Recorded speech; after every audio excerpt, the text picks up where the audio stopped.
selanjutnya yaitu tujuan diagnosis keperawatan. Kenapa sih seseorang perawat itu harus mampu melaksanakan diagnosa keperawatan? Ya. Nah, yang pertama tujuannya itu untuk mengidentifikasi masalah melalui respon pasien. Ya. Kemudian yang kedua, menyelidiki dan juga menentukan faktor-faktor penunjang ataupun penyebab dan tanda gejala yang memang muncul pada pasien. Ya. Selanjutnya, mengidentifikasi kemampuan pasien dalam mengatasi permasalahan yang muncul. Ya. Jadi dari beberapa tujuan dilaksanakannya diagnosis keperawatan, itu mengidentifikasi permasalahan-permasalahan yang memang muncul pada pasien. Kemudian kita klasifikasikan. Apakah masalah tersebut masuk ke dalam klasifikasi yang mana gitu ya. Nanti saya jelaskan untuk klasifikasinya ada apa saja. Kemudian selanjutnya yaitu mengidentifikasi kemampuan pasien. Apakah seseorang pasien itu mampu mengatasi masalah atau tidak? Sebelumnya apakah masalah itu sudah coba diselesaikan atau belum? Kemudian apa hasilnya? Nah, itu merupakan tujuan dari diagnosis keperawatan. Selanjutnya, selain dari perumusan, ada tujuan dari pencatatan diagnosa keperawatan. Nah, pencatatan diagnosa keperawatan itu akan menjadikan sarana komunikasi masalah yang ada pada pasien terhadap tim kesehatan yang lain ataupun pada perawat yang memang berdinas satu shift gitu ya. Itu juga bisa menjadikan suatu informasi gitu ya. Selanjutnya menunjukkan tanggung jawab keperawatan sebagai profesi yang memang mandiri ya. Jadi perawat punya diagnosis tersendiri berdasarkan respon pasien. Kemudian juga kedokteran punya, farmasi, analis, gizi mempunyai rumusan masalah yang memang berbeda-beda. Namun tujuannya sama, yaitu untuk mengidentifikasi permasalahan melalui masalah yang ada pada pasien. Selanjutnya, untuk mengidentifikasi perkembangan ataupun keberhasilan intervensi keperawatan yang memang dilakukan, gitu ya. Nah, itu merupakan tujuan dari rumusan dan juga pencatatan dari diagnosis keperawatan dan memang harus dilakukan oleh perawat yang profesional ya. Karena sebagai tanggung jawab dan tanggung gugat. Oke, baik. Selanjutnya yakni klasifikasi diagnosis keperawatan merujuk kepada ICNP atau International Churchill Nursing Practice ya. Nah, menurut ICNP, diagnosis keperawatan ini dibagi menjadi 5 bagian gitu ya, atau 5 klasifikasi ya. Mulai dari fisiologi, psikologi, perilaku, relasional, dan juga lingkungan. Nah, yang digunakan oleh SDKI yakni merujuk ke 5 klasifikasi ini. Tapi ketika teman-teman nanti di Kanada, teman-teman bisa menemukan ada 13 domain yang memang diklasifikasikan menurut Nanda ya. Namun tetap untuk tujuan dan penegakan diagnosisnya pun hampir mirip ya.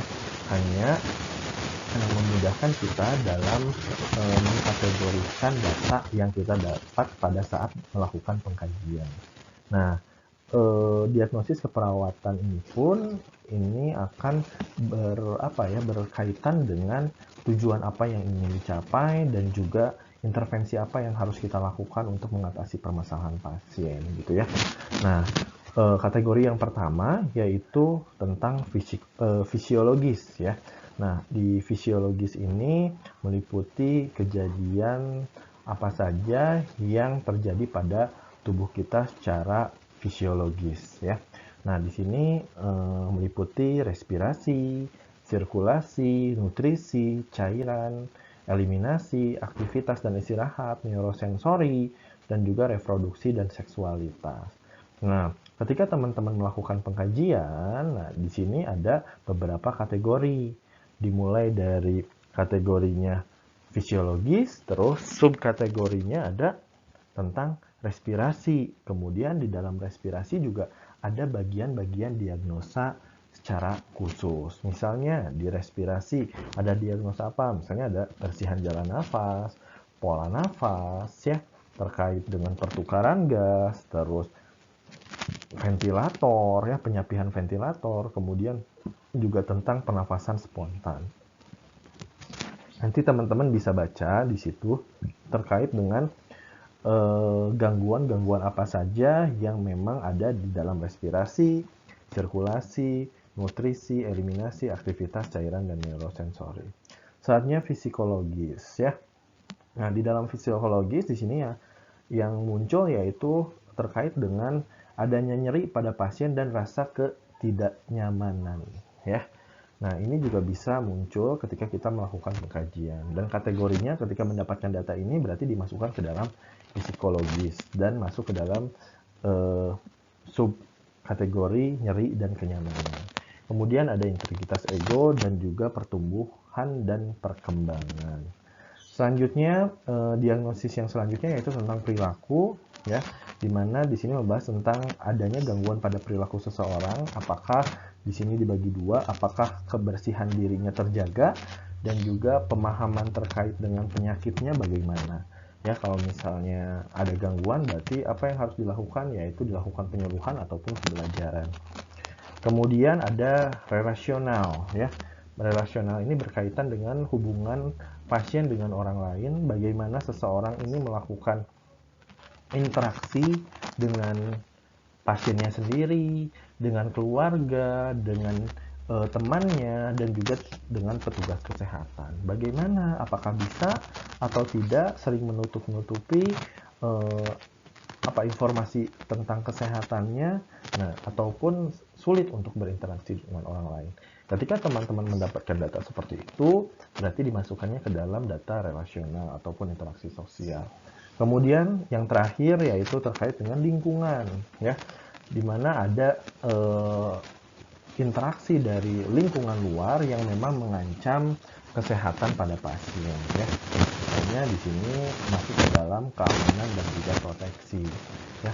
Nah, di dalam aspek-aspek keamanan di lingkungan, ya, diagnosa yang banyak di sini yaitu terkait dengan diagnosa resiko, ya, di mana resiko luar itu berpotensi untuk menyebabkan masalah bagi tubuh kita. Misalnya adanya mikroorganisme, adanya lingkungan yang memang bisa saja menimbulkan cedera yang berlebihan, kemudian adanya gangguan-gangguan dari lingkungan lain. Gitu ya. Jadi teman-teman ada 5 aspek kategori diagnosis keperawatan yang dimana di dalam setiap kategorinya ada subkategori ya. Dan di dalam subkategorinya ada masalah yang fokus yang teman-teman bisa nanti ambil disesuaikan dengan diagnosis ataupun dengan tanda gejala yang muncul pada pasien ya. Oke.